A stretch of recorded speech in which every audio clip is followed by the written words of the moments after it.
Imagine you started running in a 100 miles marathon without any prior training. You complete 50 miles and you realize your body is about to give up and cannot take another step. What would you do?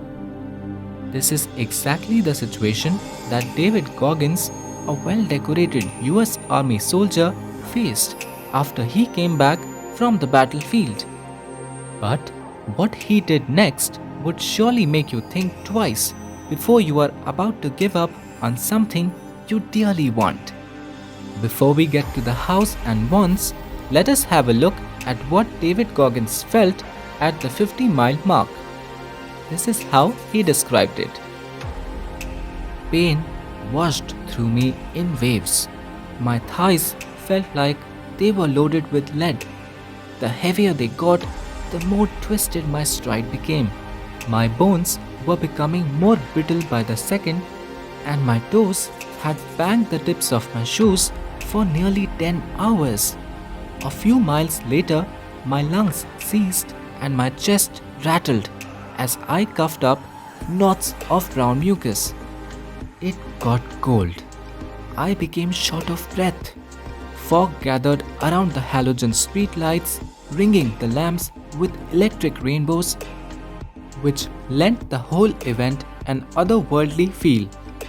Or maybe it was just me in that other world. One in which pain was the mother tongue, a language synced to memory. I was suffering on an unholy level reserved for idiots who thought the laws of physics and physiology did not apply to them. Had anybody in the history of mankind even attempted something so foolish?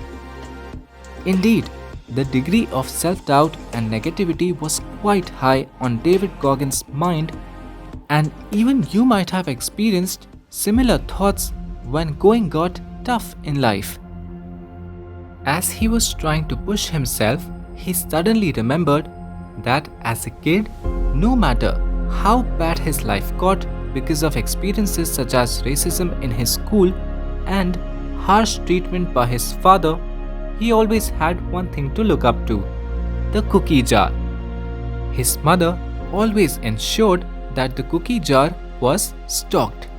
She would buy wafers, Oreos, and chips, and whenever she showed up with a new batch of cookies, she dumped them into one jar. With her permission, he would get to pick one or two out at a time. It was like a mini treasure hunt for him. He remembered the joy of dropping his fist into that jar, wondering what he would find. And before he crammed the earned cookie in his mouth, he always took the time to admire it first, especially when they were completely penniless in Brazil.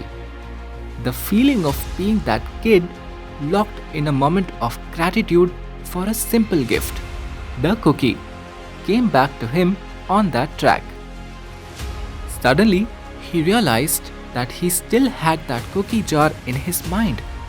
Except this time, the cookies were made up of all the past victories he had over his setbacks. Like the time when he had to study 3 times as hard as anybody else during senior year in high school just to graduate. He remembered dropping over 100 pounds in under 3 months, conquering his fear of water, graduating army training at the top of his class. All those were cookies loaded with chocolate chunks. What happened next is nothing short of a miracle. Every time his mind said that another step wasn't possible, David reached out to his cookie jar. And every time he did, he was reminded that this is not going to be the first nor the last struggle that he will have to overcome in his life. And this kept him going to complete the 100 miles in less than 24 hours. Very often in life, we tell ourselves that it is becoming too difficult to go on. During these times, reach out to your cookie jar. Your cookie can be that time when you got a job after worrying for months. or the time you proposed your crush, or the time when you stood up to a bully.